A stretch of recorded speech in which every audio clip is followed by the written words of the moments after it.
안녕하세요. 하늘맞이 무속대학 정법사 정대감입니다. 제가 계속 강의를 하는데 아무튼 여러분들이 관심을 가져주시고 댓글도 달아주시고 전화나 문자로 문의해 주시는 분들이 또 많으셔서 저는 나름대로 좀 보람을 느끼고 있어요. 사실은 제가 무슨 대단한 사람도 아니고 제가 나름대로 제 경험을 말씀드린 것 뿐인데, 그래도 사실은 요즘에 굉장히 지식이 난무하는 세상이에요. 유튜브나 인터넷, 네이버 어디를 봐도 다양한 지식들이 많은데, 사실은 이 무속인이라는 직업은 사실은 옛날에 우리 노인네들, 옛날에 우리 선배님들, 이런 분들은 사실은 글자도 모르시는 분들이 많았어요. 일자 모시게 사실은 뭐 제 어머니도 무당은 아니지만 굉장히 열심히 빌고 사신 분이었고, 제 어머니도 지금 저랑 30년 차이니까 88이신데요. 제 어머니도 작년까지도 사실은 글을 모르셨어요. 지금 노인대학을 다니면서 요즘 영어도 하고 한문도 하시는데, 고등학교 다니는 우리 아들보다도 훨씬 더 한문도 많이 알고 영어도 많이 하시고, 우리 어머니가 그 80년 넘는 세월을 사시면서 사실 겨우 한글 읽을 정도였었거든요. 그만큼 옛날에 우리 선배, 지금 80, 90대셔 돌아가신 분이 많은 우리 선배 무속인들은 지금 여러분들이 알고 있는 만큼 다양한 지식들이 있지 않았어요. 그런데도 왜 무당을 그렇게 훌륭하게 잘 하셨느냐? 그거는 바로 제가 누누이 강조하고 여러분들한테 정말 피를 토하는 심정으로 말씀드리는 것이, 누구 말을 듣지 말고 내 느낌을 우선 해라, 내 느낌이 가장 중요하다, 이 말씀을 누누이 드리는데, 실질적으로 사실은 이 자연계에서 인간뿐만이 아니고 모든 생물이 내가 태어나서 처음 본 어떤 움직이는 대상을 엄마로 생각하고 쫓아다녀요. 특히 무속인 여러분들은 여러분한테 처음 신을 받아주신 분, 여러분들이 유튜브나 인터넷, 네이버를 통해서 처음 접한 그 지식이 여러분들의 평생 삶에 좌지우지할 수 있을 만큼 각인이 돼버리기 때문에, 그래서 오히려 옛날에 아는 것이 병이다, 이런 말도 있어요. 그래서 옛날 어르신들이 많이 배우지 않고도 무속인 노릇을 하는데 아무 이상이 없었고 크게 잘못된 부분이 없었는데, 오히려 요즘에는 인터넷, 네이버, 유튜브에 잘못된 지식을 전파하시는 분들이 너무 많아서 차라리 모르면은 가만히나 있지, 공연히 되지도 않는 소리 해가면서 그 얕은 불교 지식, 얕은 도교 지식, 우리 무속은 불교와도 분명히 유사점이 있어요. 도교하고도 유사점이 있어요. 그렇지만 우리 무속은 도교와 불교나 또 다른 세계가 있어서, 단지 용어나 이런 내용들이 불교 문화, 오랜 불교 문화, 오랜 도교 문화에 젖어서 그 용어들을 조금 차용해서 쓰는 것 뿐이지, 실질적으로는 우리가 알고 있는 신의 내용이 도교의 신과 불교의 신과 아주 똑같지는 않다는 겁니다. 그래서 그 불교적인 세계관, 도교적인 세계관을 갖다 접목을 시켜서 선이 어떻고 악이 어떻고, 그래서 선업을 쌓으면은 극락을 가고 선업을 쌓는 것이 도를 닦는 것, 이런 이야기가 아니라니까요. 무속의 신과 무속의 조상님들은 정말로 여러분한테 오실 적에 다른 이유가 없어요. 당신들이 비록 죽었지만 죽은 것이 아니고, 이 세상에 완전히 기가 흩어져서 없어진 것이 아니고 아직까지 존재하는 그런 기운으로 남아있기 때문에 여러분들 통해서 어떠한 일을 하시려고 오신 거예요. 그 하시려고자 하는 일에는 기본적으로 점을 보는 거고, 그 다음에는 점을 보고 치료를 해야 되니까 구슬을 하는 거예요. 거기에는 도교적인 신과 불교적인 신에 참회를 해라, 선을 닦거라, 이런 말이 없어요. 단지 우리가 이 시대를 살아가는 한 인간으로서 내가 도덕적인 면, 법률적인 면에 저촉하는 삶을 살면은 이 세상을 살아갈 수 없는 한 사회의 구성으로서, 한 사회의 구성인으로서, 이 나라의 국민으로서, 여러분들 속한 사회의 한 구성인으로서 살아가는 데 있어서 도덕적 법률적인 행동은 그 규범에 맞게 살아가라는 것이지, 여러분들 신령님이 여러분에게 도덕적인 삶을 살아라, 법률적인 삶을 살아라, 규범적인 삶을 라고 강요하지는 않는 거예요. 그러신 신령님도 그런 조상님도 분명히 있어요. 그 조상 할아버지가 옛날에 판사를 하셨다면 도덕적으로 살으라고 하겠죠. 그렇지만 지금 여러분들이 대한민국에 보는 판사, 검사, 경찰, 국회의원, 여러분들이 사실 누구를 믿을 수 있겠어요? 조금 심한 말로 다 그놈이 그 부분, 그놈이고 그 밥에 그 밥이고 도둑놈이다 도둑놈이지. 실질적으로 유전무죄, 무전유죄를 나오는 거는 정말로 어떤 도덕이 더 중요하냐, 법률이 중요하냐가 아니고 내 마음이 어떠냐잖아요. 그랬을 때 여러분들이 여러분의 신의 그 느낌을 먼저 믿고 가시라는 겁니다. 그래서 오히려 유튜브나 인터넷상에서 저 역시도 마찬가지로 늘상 주저주저 하는 말이, 생각이, 제 생각을 여러분한테 강요할까봐 조금은 겁이 나요.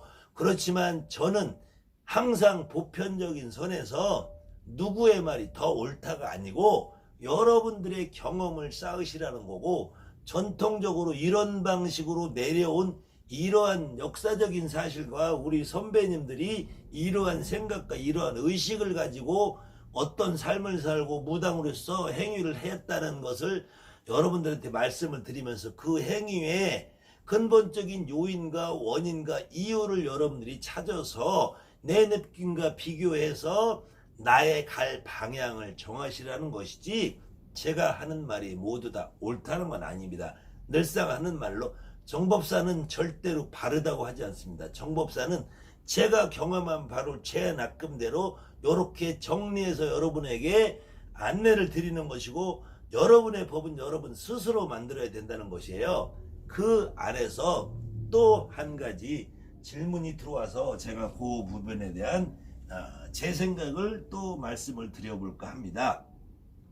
그래서 혹시 여러분들이 스스로 어떤 궁금점이 많아서 인터넷도 뒤져보시고 유튜브도 뒤져보시고 이런 부분을 절대로 나쁘다고 보진 않아요. 근데 그 과정에서 분명히 여러분들 생각에 의문점이 되는 말을 하시는 분들이 있어요. 그런 분들의 말은 조금 심한 말로 무시하고 너나 잘하세요 하십시오. 대신에 여러분들 가슴속에 공감이 가는 부분이 있으면은 그 공감이 가는 부분과 여러분들 생각과를 항상 비교해서 여러분들 생각을 합리화시키고 여러분들 생각을 좀 더 발전적으로 하는 방향으로 하시는 거예요. 그래서 이번에 질문은 건립에 대해서 물어보신 분이 있어서, 사실은 이 건립이라는 걸 어떻게 정의하기가 되게 어려워요.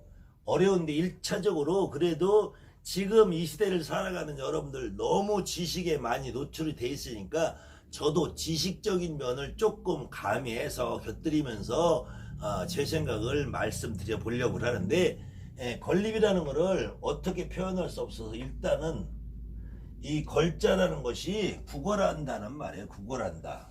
걸자가. 그 다음에 일입자는 이 서 있다라는 거, 이렇게 위자를 해도 되고 그냥 설립자를 써도 되고 건립이라고 쓰는데, 이렇게 쓸 수도 있고 이렇게 쓸 수도 있고, 이거는 누가 정한 게 아니기 때문에, 어디 정한 게 아니기 때문에 건립이라고 쓰기도 합니다.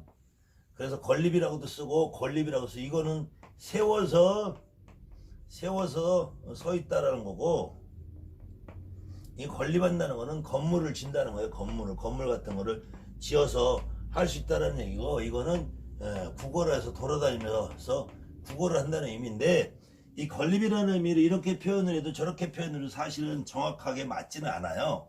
정확하게 맞지는 않는데, 그렇다고 우리가 믿는, 우리가 아니면은 집안에다 모셔놓은 건립신이 구걸하는 신도 아니고, 우리가 믿는, 여러분들 집 앞에 문 앞에 모셔놓은 건립신이 건축문을 세우고 무슨 건축회사 사장님도 아니고 그런 분도 아니고 이 건립에 대한 유래의 의미를 여러분들이 좀 이해를 하셔야 되는데 실질적으로 건립이란 문화는 사실은 우리가 어쨌든 이 대한민국에 살고 있잖아요.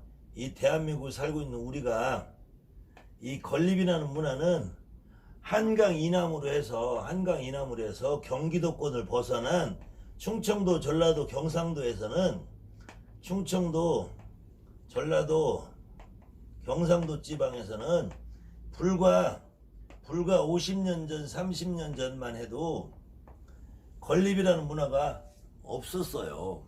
그냥 신당을 꾸며놓으면 신당만 있는 것이지 건립이라는 그 존재 자체가 별 없었단 말이에요.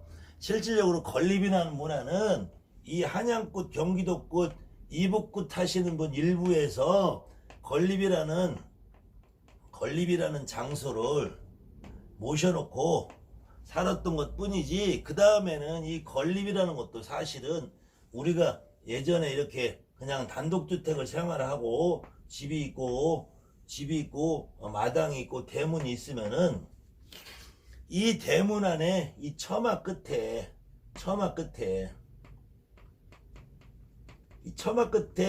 이 건립 망택이라고 그래요. 망택이 아니면 건립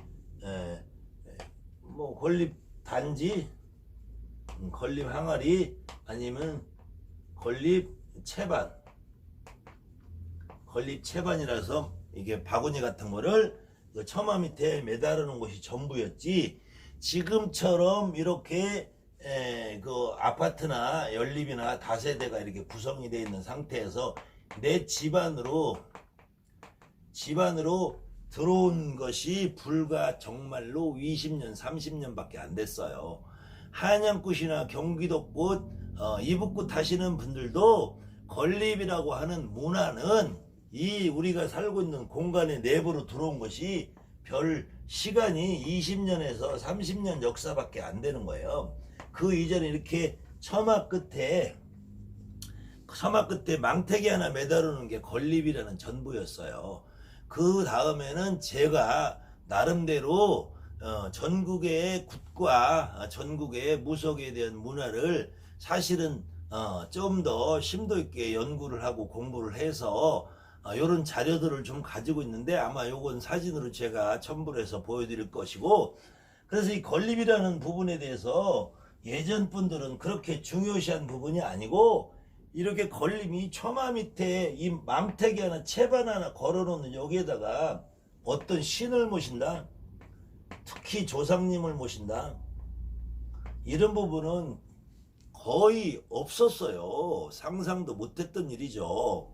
근데 언제부턴가 이 건립이 이 실내 내부로 아파트나 연립으로 살게 되니까 외부 처마에다가 저 건립단을 만들 방법이 없으니까 내부로 들어오기 시작했어요. 그래서 내부에서 가장 위치적으로 생각해서 편한 장소가 문을역으로 들어오면은 신발 벗는 신발장 옆에 문전에 들어오게 됐어요. 문 앞에 문 입구에 앉게 되니까 이 건립이라는 문화가 일종의 나중에 수문장이라는 역할을 하게 되는 시기죠.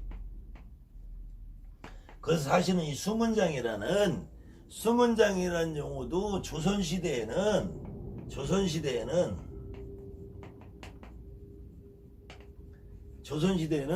궁궐을 지키는 그 관청, 사대문을 지키는 관청, 문을 지키는 병사들이 주관하는 관청을 수문장청이라고 그래서 이 수문장청이 따로 있었고, 이 수문장청에서 근무하는 병사들을 수문장이라는 호칭으로 지었어요. 21대 영조 임금님부터 그 이전에는 여기 수문장을 지키는 수문장에 근무하는 포졸들도 그냥 포졸이나 뭐 이렇게 불렀고, 그 영조 이후에는 여기에 있는 관청이죠. 지금으로 보면 공무원들을 수문장이라는 명칭으로 부르게 되었는데, 이때 지금 우리 건립의 역할이 지금은 이 수문장 같은 역할을 해주는데, 실질적으로 건립이라는 문화가 생기고 건립이라는 용어가 생기면서 건립의 의미가 어떤 의미로 정착이 되었는지는 사실은 저도 제가 예전부터 살아왔던 사람이 아니고 저도 지금 비록 무당이 된 세월이 27년밖에 안 되고 그 다음에는 제가 아무리 전국의 굿을 많이 봤다고 한들 연구를 했다고 한들 그거는 어쨌든 외부적으로 껍데기에 불과하고 기록이나 이런 것들 뒤져봤던 것이고 실질적으로 예전에 우리 선배들이 어른들이 살으셨던 그 시절에 그 실상과 그 선배님들이 살으셨던 당시에 그 머릿속 생각과 신에 대한 이해 구조를 정확하게 파악할 수 있는 방법은 없어요. 그렇지만 지금까지 남아있는 어떤 문헌이나 우리 무속인들이 입에서 뱉는 문서라고 하죠. 그 문서에 있는 흔적을 찾아가는 방법밖에 없다는 얘기인데 건립이라는 내용을 여러분들이 제대로 이해를 하시려면 사실은 이 건립이라는 거는 이 국어를 걸자, 얻어먹을 걸자, 빌어먹을 걸자, 옛날에 걸식을 한다고 하죠. 걸식. 얻어먹는다. 이 걸식을 사실은 스님들이 많이 해요. 스님들이 옛날에 걸식을 탁발이라고 하죠. 탁발. 이 탁발이라는 말도 이게 원래는 인도 산스크리트의 탁밭이라는 이 여러분들 동남아시아나 이런데 인도 뭐 스리랑카, 네팔, 라오스, 캄보디아 이런 데 가면은 아침에 오면 스님들이 동네 돌아다니면서 아직도 탁발을 해요. 그래서 밥을 얻어 잡수시는 일을 하는데 이 탁발 하는 거를 건립이라고 걸식이라고 걸식승이라고 그랬어요. 옛날에는 이 스님들도 옛날에 동네 돌아다니면서 목탁치고 탁발이라는 걸 해가지고 그래서 지금은 사실은 조계종이라는 종단에서 탁발을 금지시켰어요. 탁발을 금지시켰기 때문에 지금 이게 역전 앞이나 이런 데 있어서 이게 희주암 놓고 이게 하시는 분들은 사실은 제가 이렇게 말씀드리면 안 되지만 그분들은 사실은 조금 진짜 스님은 아니고 약간 동냥하는 것 같은 느낌이 드는 거 여러분들도 다 보시면 이해하시잖아요. 제가 그분들을 모두 다 그런 양반들이고 다 나쁘다고 표현할 수는 없는 거는 그분 중에서 뭐 진짜 스님도 계시겠죠. 근데 진짜 스님이 기단이다를 말 못하는 이유는 누가 진짜라고 하겠어. 어떤 분이 진짜라고. 뭐 요즘에 유튜브에 보면은 지가 불 돌리는 거는 진짜고 작두 타는 건 다 사기고 가짜라고 하는 그 개쓰레기 같은 무당도 있는데 지는 또 철학관이라고 하고 뭐 철학관이라고 뭐 목탁도 치고 대가리는 길러놓고 법당은 모셔놓고 또 신당은 꾸며놓고 뭐 선녀부채도 갖다 놓고 별지랄 다 하면서 작두 타는 무당은 사기고 지는 다 정당하고 지는 이름도 짓고 목탁도 치고 뭐 연불도 하고 사주도 보고 철학도 보고 뭐 테마도 하고 아주 오만 거 다 한다고 개 똥 같은 소리 하더만 어쨌든 이렇게 누가 진짜라고 정답을 말하겠냐고요. 진짜는 아무도 몰라요. 진짜가 뭔지는. 그렇지만 그래도 보편적인 시선에서 이 걸식을 하는 스님들이 원래는 걸식을 하는 이유는 무소유. 내가 아무것도 갖지 말고 살고 그래서 밥을 얻어 먹고 살죠. 소유를 하지 말라는 의미에서 걸식을 했던 건데 지금은 이 걸식 문화가 없어지면서 스님들이 먹고 살 길이 없잖아요. 4월 초파일 날 돈 들어와야지, 천도제 해야지, 진옥이 해야지, 뭐 49제 해야지. 그거 하고 나면 스님들이 돈을 더 많이 벌더라고. 탁발을 안 하면서. 또 국립공원에 가면 입장료 받지, 저리 뭐 관광 사업이라고 해서 하지. 어쨌든 뭐 우리 무당보다는 훨씬 더 편안하게 잘 먹고 잘 사시는 게 스님이니까 나도 고려해보고 있어요. 머리 깎고 중이나 될까. 아니면은 대전에 사는 그 가짜 무당처럼 목탁이나 칠까 한번 고려를 해보고 있는데 아무튼 저도 역시 무당이니까 저는 무당으로 살기로 했으니까 자 다시 원론으로 들어가서 건립이라는 것이 그래서 얻어먹는다. 얻어먹으려면 어떻게 해야 되죠? 돌아다녀야 되죠. 돌아다녀야 되고, 이 돌아다니는 자체가 보통 통상적으로 돌아다니지 않죠. 그래서 이 돌아다니는 거를 어떻게 하느냐, 돌아다니면서 얻어먹는 거를, 그래서 이 건립이라는 자체 돌아다니는 게 우리가 말하는 거렁뱅이가 돌아다니는 것이 아니라,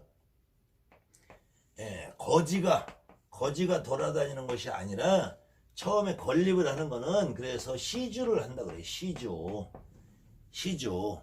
시주를 하라니까. 시주를 하러 돌아다니는 스님이, 시주를 하면 돌아다니는 스님이 뭘 시주를 하러 돌아다니냐, 쌀을 시주를 하러 다니죠. 쌀을. 원래는 밥을 시주를 하고, 이 동남아시아에서는 원 불교 문화가 동남아, 스리랑카, 인도, 네팔 뭐 이런 데 가서 밥을 시주하는 거예요. 밥을. 근데 밥을 시주하면 생쌀을 먹을 수 없으니까, 아까 우리 저 불사님이 쌀 받는 것처럼 쌀이라는 거는 거의 생명이란 말이에요. 그래서 시주할 때 생명을 받는데, 이 생명에 관계되는 이 쌀을 받는 이 쌀을, 무슨 쌀을 받느냐, 맵쌀을 받았다 얘기죠. 우리가 여러분들이 맵쌀 잡수시잖아요. 맵쌀을 먹는데, 이 맵쌀을 가지고 무엇을 하느냐, 죄를 지내기 위해서 시주를 한다 그래요. 사실은 중들도 스님도 먹고 살려고 하잖아요. 먹고 살려고 밥 지어서 먹고 살려고 그러는데, 먹고 산다고 하면은 결국은 거렁뱅이, 거지가 되잖아요. 그러니까 여러 일반인들도 시주를 하면서 스님 이거 갖다 잡수세요라고 드리는 것이 아니라, 일반인들도 시주를 하는데 스님들에 가서 그 밥으로 죄를 지내주세요 해서, 죄를 지내는 맵쌀을 받으러 시주를 하러 다닌단 말이에요. 그래서 이 죄를 지내는 맵쌀이라 해서 이게 그 다음에 이 죄의라는 사이시옷이라는 것, 그래서 잿매쌀이라고 해요.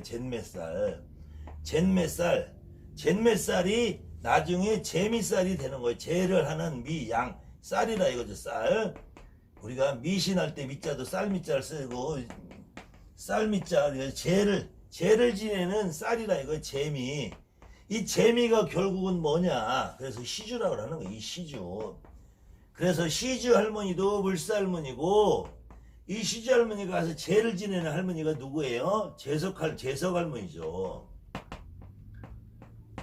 근데 그래서 죄를 지내는 재미쌀을 얻으러, 다시 보세요. 이 건립이라는 것이 거렁뱅이가 하는 행위가 아니고, 처음에는 스님이 하는 행위가 시주라는 거를 받으러 다니는데, 시주 받을 때 쌀을 받고, 쌀을 받는 쌀로 죄를 지내기 위해서 받으니까 잿맵쌀이 재미쌀로 됐다가 잿매쌀로 됐다가 재미쌀로 바뀌면서, 이것이 결국 시주하는 재미가 되는 거예요. 재미. 그래서 우리 한양구 중상타령에 보면은 아침 재미 돌아다가 저녁 공양을 올리시고, 저녁 재미 돌아다가 아침 공양을 올리시, 똑같은 것이 아침 시주 돌아다가 저녁 공양을 올리시고, 저녁 시주 돌아다가 아침 공양을 올리시고, 이렇게 재미라는 말과 시주라는 말이 같이 쓰이고 있어요.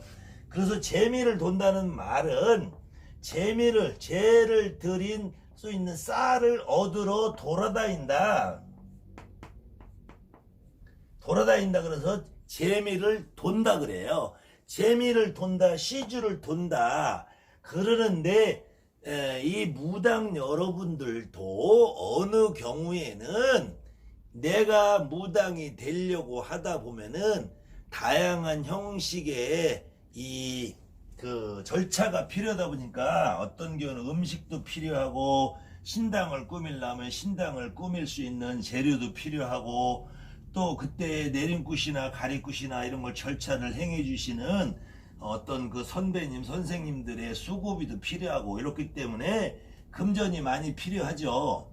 금전이 많이 필요하다 보니까 그런 금전적인 부분을 해결하기 위해서 주변에 계신 분들에게 출염을 하게 되죠. 출염. 보조를 받는다며, 보조. 우리 국민은 예로부터 개라고 해요. 개라는 것이 개라는 것이 지금 뭐 개똥이 소똥이 만 원씩 10만 원씩 모아서 한 번에 타는 그것만 개라고 하는 게 아니라 품앗이라고 해요. 우리가 품앗이. 개똥이네 집에서 이 동네에 이 논이 이렇게 있고 논이 쇠똥이네 집 있으면은 한 사람이 자기네 집 논만 각자 하려면 힘들으니까 오늘은 개똥이네 집 전체 다 가서 하고 내일은 개똥이네 집 다 하고 그대 모레는 다 이렇게 돌아가면서 이렇게 협동을 해서 일을 하면은 이것이 일이 수월하고 재밌으니까 이것을 개라고 그래. 개를 한다. 그래서 이 개를 하는 거 역시도 결국은 품앗이란 말이에요. 품앗이 서로 품을 서로 나눈다. 이게 품을 내 노력을 저 사람하고 나누고 저 노력을 이 사람하고 나누고 해서 서로 협동해서 하는데 그것이 나중에 발전한 게 부조라는 거예요. 부조. 서로 도울 붙자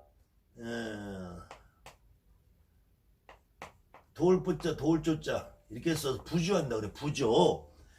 결혼식에도 한 푼씩 보태주고 초상이나도 한 푼씩 보태주고 내가 집에서 농사를 져도 같이 일을 거들어주고 집안에 애경사에 큰일이 났을 때 서로 힘을 합쳐서 도와주는 거.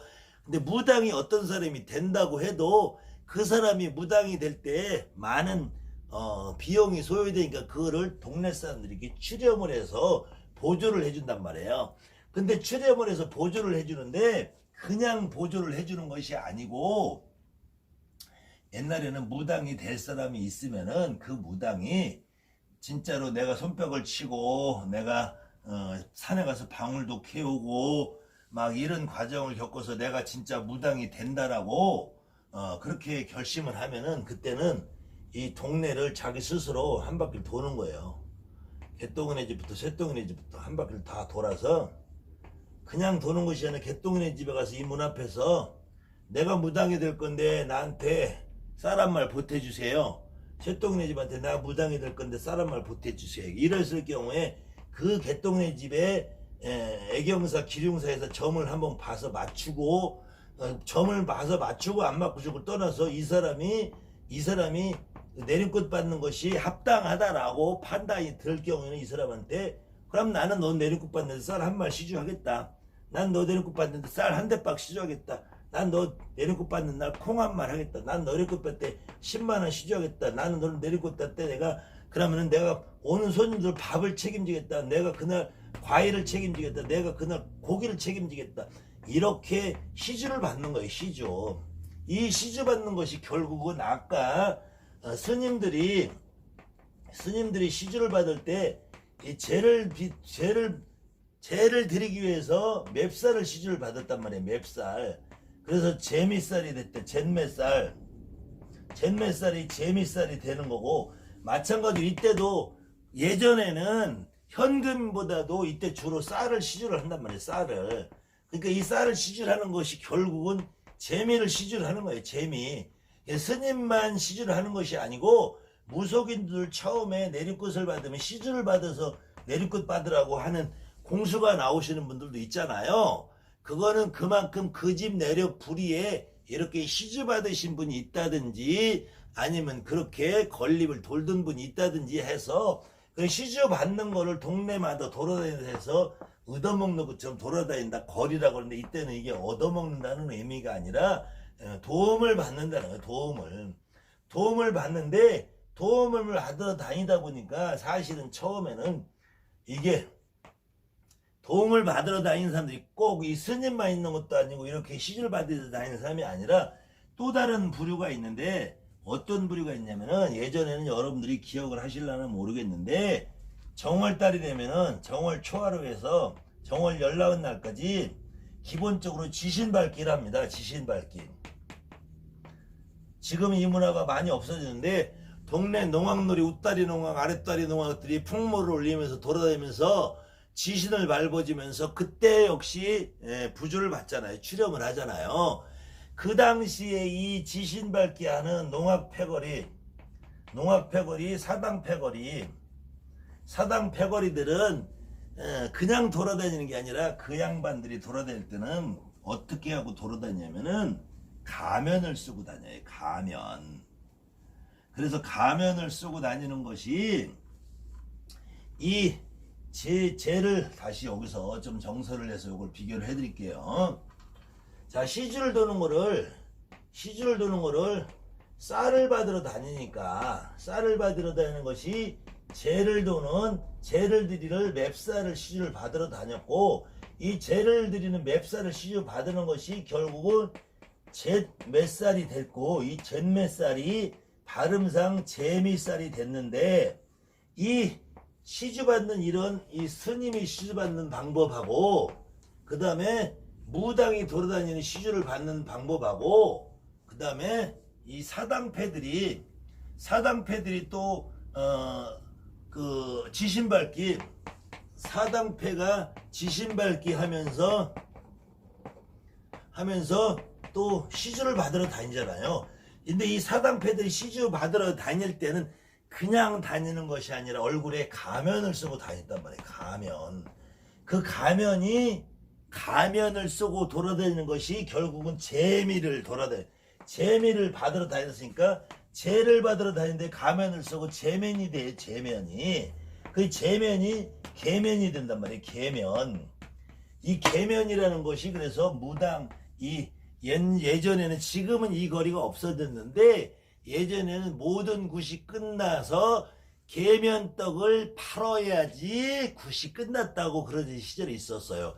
그 이 계면하는 것도 결국은 계면각시, 계면말명 이런 말이 있는데, 계면을 돌아서 시주를 받아서 굿을 하고 이걸로 재미를 쓰니까 이 계면을 도는 것이 결국은 사당패에서 가면을 쓰고 돋는 이 시주받는 행위와, 스님이 쌀을 받아서 재미를 돌아서 시주받는 행위와, 무당이 시주를 받는 행위가, 이것이 복합적으로 섞이다 보니까 말이 계면, 재면, 재미, 들면, 걸면, 들면 하다 보니까 걸림이라는 말로 정착을 하게 되는 거죠.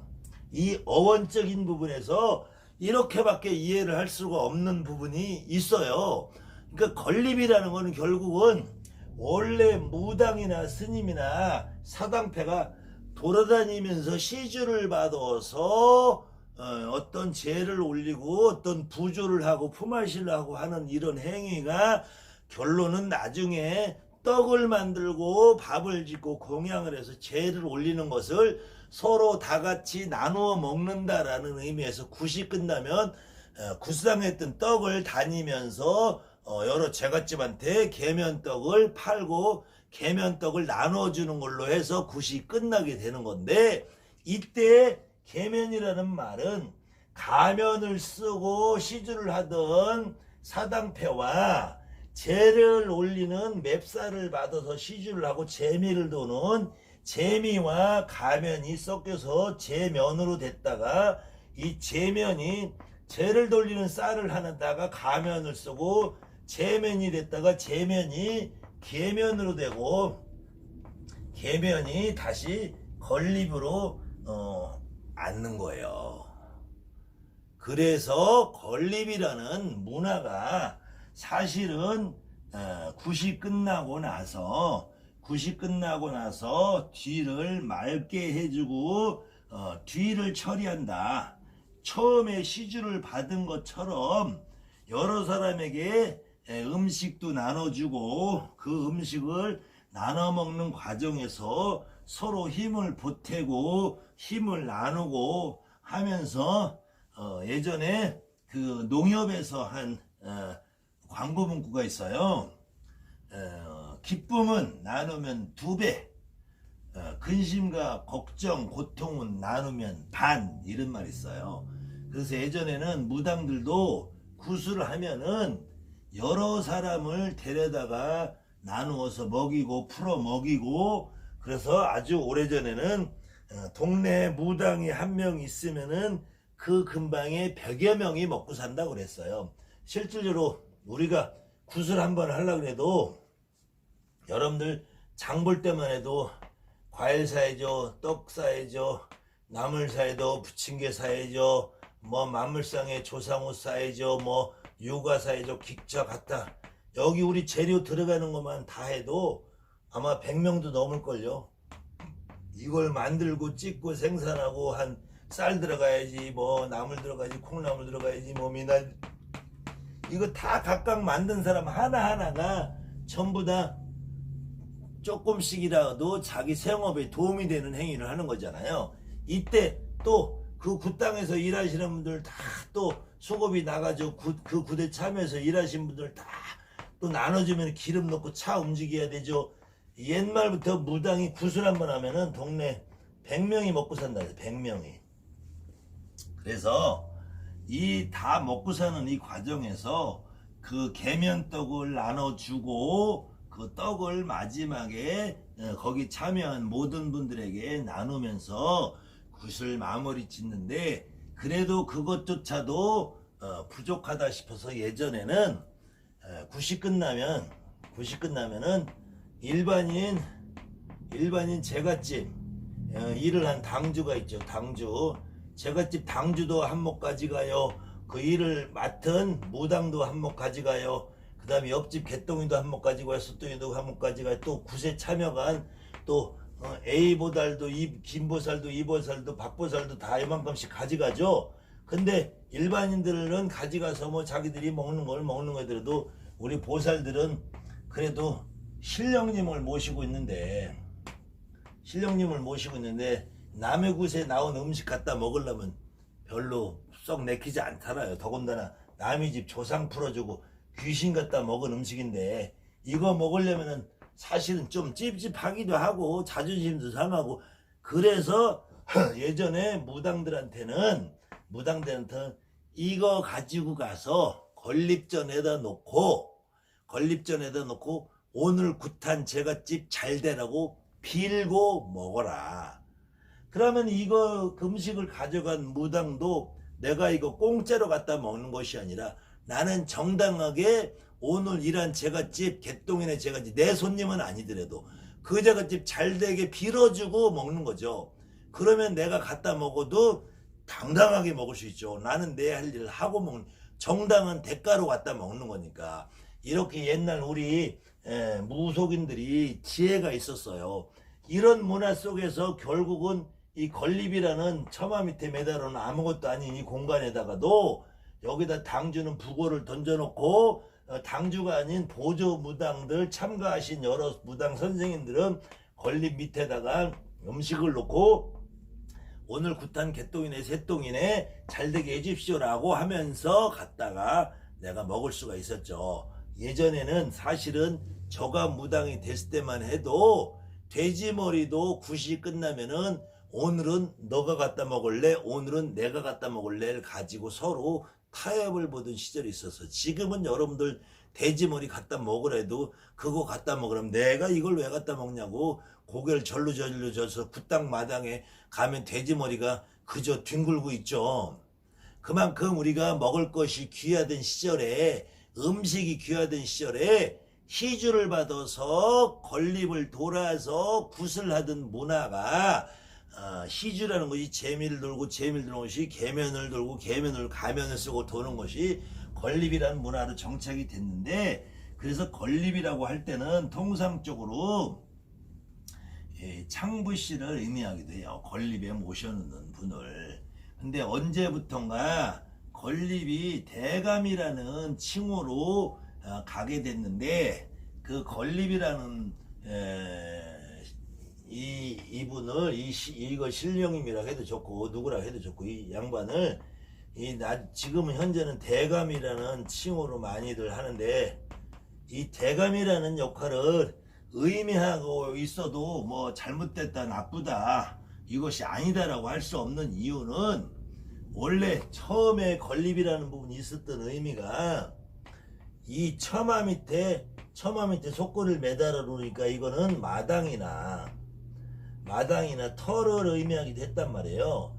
그 다음에 지금 현재는 여러분들이 알고 있는 현관 앞에 수문장 역할을 하고 있으니까 지금 수문장 역할을 하고 있으니까 이 마당 터에 있는 터주 그 다음에 지금 문 앞에 있는 문전 문 앞에 있는 문전에 있는 수문장 이런 것이 복합적으로 한다면은 대감이라는 칭호 잘못된 게 없겠죠. 그래서 지금 흔히 건립대감 하는데, 건립대감이라는 의미가 돈을 벌어주는 그런 의미보다는 사실은 수문장의 역할을 해서 내 집안에 남의 집에 구슬하고 받아온 음식을 먹을 때 건립해서 그 집을 한번 빌어주면서 건립해서 한번 따라들고 묻어들은 것이 있나 없나 정화를 해서 내 집으로 돌아오는 의미고, 정월 초하루에 지신밟기를 할 때도 우리 집에 그동안 겨우 내내 쌓였던 나쁜 것들을 눌러서 없애자는 의미가 있는 것처럼, 계면을 돌고 가면을 돌고 광대씨가 돌면서 창부씨가 나서서, 그래서 건립이라는 의미는 오히려 광대씨, 창부씨를 의미하는 뜻에서 사당패나 이런 양반들, 그래서 건립에는 보편적으로 나중에 건립이라는 것이 안으로 들어오면서 건립에 창부씨를 모시는 분들이 많이 있어요. 그렇다고 해서 그 창부씨가 내 조상 중에 있느냐 없느냐를 따지면은, 그 창부씨가 없을 때, 조상님에서 없을 때, 그래서 건립이라는 형상을 내가 만들어 놓고 꾸며는 놨어도 이 건립이라는 이 자리에 내 조상님이 앉지 않았을 때, 내 조상님을 앉히지 않았을 때 이 건립을 이름하여 우리가 그냥 맨건립이라, 맨건립. 이 맨건립이랄 때 이 맨이라는 거는 우리가 맹물이라고 하죠. 맹물. 아무것도 없는 물 맹물이라고 하죠. 이렇게 해서 맹건립이라고 하고, 이때 맹건립이라고 하기도 하고, 여기다 처마 밑에 달어 매놓았기 때문에 매놓았다 해서 맨건립이라고 그래. 근데 이 맨건립이나 맹물의 맨건립이나 요런 의미가 같이 섞이면서 이 건립을 형상을 꾸며놓고 건립을 자리를 만들어 놨지만, 어떤 조상님이 앉지 않았을 때 이 건립을 맨건립이라고 하고, 이 건립이라는 자체에 누구라도 어떤 분이라도 조상님이 한 분만이라도 앉아 계실 경우는 이거를 전환건립이라 해요. 전환건립이라서 이 전환건립은 보통 정상의 신당하고 같은 정도로 위합니다. 그래서 이럴 경우에는 특히 거기에다가 떡도 신당에다 올리면 건립에다가도 떡을 올리고, 전안에 음식이 올라가면은 건립에 음식도 올라가고, 전안에 축원을 하면은 건립에도 축원을 하고 하는 것처럼, 똑같이 거기에 어떤 분이 와 계신다고 해도 건립을 누가 모셨을 경우에는 전환건립이란다. 전환이라는 말 다시 여러분들, 제가 조난이라고 말했죠. 조난. 조난이기도 하고, 이 전각전자 써서 전환이라고 하기도 한다. 이건 여러분들이 어떻게 선택을 해도 상관없어요.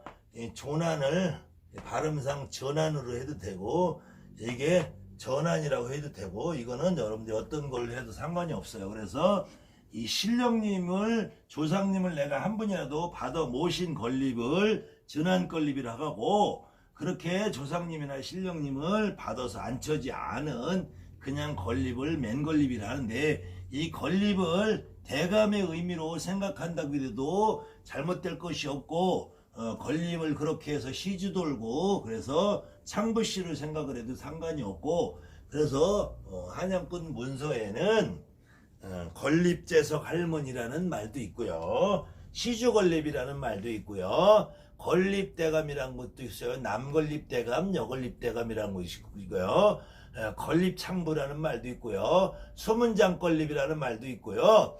건립의 의미는 이렇게 다양한 의미를 가지고 있는데, 여러분들이 내가 건립을 만들어 놓고 그 건립에 여러분들 조상님 누구라도 거기에 앉아 계신 건립은 신당과 같은 의미가 있는 건립이 되고요. 그렇지 않고 어떤 조상님이 앉아 있지 않은 건립을 이름하여 우리가 맨건립이라고 한다. 그 맨걸립의 의미는 터줏대감의 의미도 있고 텄대감의 의미도 있고 수문장대감의 의미도 있고 창부씨 광대씨 의미도 있고 창부씨 광대씨가 결국은 애군도 막아내고 집안에 지신밟게 하는 것처럼 나쁜 거를 몰아내는 의미가 있기 때문에 우리가 현대적인 용어로 하면은 정화소 깨끗하게 하는 장소로 해서 우리 집에 들어오는 모든 것들을 걸러주는 역할을 해서 수문장의 역할도 한다는 겁니다. 이때 여기에 어떤 조상님을 앉히느냐 안 앉히느냐의 결정을 요즘 보면은 다분히 인위적으로 하는 경향들이 있어서 제가 여기서 혹시 말씀드리는 부분 중에서 건립 전에 어떤 분을 앉혀야 되느냐고 저에게 반문을 하신다면 저는 건립 전에 어떤 분을 앉힐지 안 앉힐지 제가 결정할 수 있는 상황이 아니고요. 여러분들도 그것을 결정할 수 있는 내용이 없고요. 어떠한 선생님도 여러분에게 그 말을 강요할 수가 없다는 겁니다. 그렇지만 건립이라는 문화가 30년 전만 해도 처마 밑에 있었는데 처마 밑에다가 달아놓은 데다 여러분이 어떤 조상님을 거기에 앉으라고 하겠어요? 그 조상님이 설령 나에게 아무런 역할을 못하고 미미한 역할을 하시는 분이라도 처마 밑에 달아놨을 때라면은 여러분들이 어느 누구도 건립에 앉으라는 말을 못하실 것이고 단지 유행이 바뀌어서 건립이 문 안으로 들어와서 지금은 비바람을 피할 수 있는 문전에 계시다고 해도 거기에다가 어떤 여러분들의 조상을 앉히겠다는 말이죠. 그랬을 때 건립에 설령 전안에 계시는 신령님들이 본당에 계신 신령님들이 서로 알력이 나고 티격이 나서 서로 불편하신 조상님들이 간혹 있어요. 그런 분이라면 건립에라도 앉혀드리는 것이 현명한 일이겠지만 간혹 보면은 우리 엄마도 우리 아버지도 우리 할머니도 우리 할아버지도 도를 못 닦아서 건립으로 앉혀드렸다 이렇게 말하는 분들, 그 다음에 너희 할머니 할아버지 너희 아버지 어머니는 약을 먹어서 목을 매서 일찍 죽어서 도를 못 닦아서 뭐를 해서 선압을 못 닦고 악업을 짓고 어쩌고 저쩌고 이런 이유로 인해서 너희 어머니 아버지 할머니 할아버지들은 신당에 못 들어오니까 건립에다 놔, 아니면 건립에도 있을 자격이 없으니까 보내, 이 말은 저는 있을 수 없는 일이라고 봐요. 그렇게 말하는 사람들이 신당에 들어오지 못하게 하는 이유가 그 양반이 들어오면은 너는 오늘부터 못 불려라는 그 말이 뒤에 숨어 있는 것이고, 그 말을 따르는 여러분들도 그런 내용이 숨어 있기 때문에 도를 못 닦은 우리 아버지가, 도를 못 닦은 우리 엄마가, 도를 못 닦고 우리 할머니가 들어오면 내가 내일부터 무당노릇 못하나? 내일부터 내가 문 닫나? 손님 끊기나? 문전이 막히나? 이런 생각 때문에 그렇게 말하는 선생님들의 의견을 쫓아서 엄마도 가세요, 아버지도 가세요, 할머니도 가세요, 이모도 가세요, 조카도 가세요. 당신들은 도를 못 닦았으니까 다 가세요. 그래도 혹시 내가 인심 쓰면은 건립에나 앉아 계세요. 이게 있을 수 있는 일입니까? 저 같으면 만약에 우리 아버지, 엄마, 이모, 고모, 조카 누가 약을 먹었든 독약을 먹었든 자살을 했든 쥐약을 먹었든 칼에 맞았든 일찍 죽었든 도를 못 닦았든 나 같으면은 내가 모십니다. 내가 모셔서 내가 내일부터 손님 없으면 굶어 죽지. 내가 그분들 모셔서 우리 엄마를 모시고 아버지를 모시고 할머니를 모시고 할아버지를 모셨는데 도를 못 닦아서 내가 내일부터 손님이 없으면 내가 굶어 죽고 말지. 어떻게 인간으로 태어나서 내 조상 내 할머니 내 할아버지를 당신들은 도를 못 닦았다는 이유로 내쫓습니까? 그거는 여러분들이 늘상 제가 초심을 잃어버려서 그래. 여러분들이 처음부터 내림굿을 받고 무당이 되는 과정에서 오라고 해서 왔습니까? 가라고 해서 갑니까? 그분들은 오라고 해서 온 것이 아니고 가라고 해서 가는 것이 아니고 어떤 대한민국에 어떤 그렇게 훌륭한 무당들이 자기 조상을 천도했다. 자기 조상은 돌을 못 닦아서 보내버렸다.